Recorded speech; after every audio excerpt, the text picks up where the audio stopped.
ایک فقیر نے مالدار آدمی سے کہا، اگر مجھے تمہارے گھر میں موت آ جائے تو تم میرے ساتھ کیا سلوک کرو گے؟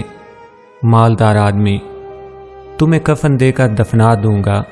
فقیر بولا، ابھی میں زندہ ہوں، مجھے پہننے کے لیے کپڑے دے دو، اور جب مر جاؤں تو بغیر کفن کے مجھے دفنا دینا۔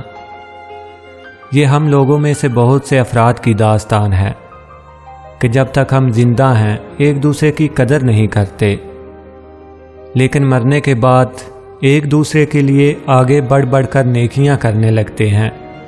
اگر قدر کرنا ہے تو زندگی میں کرو۔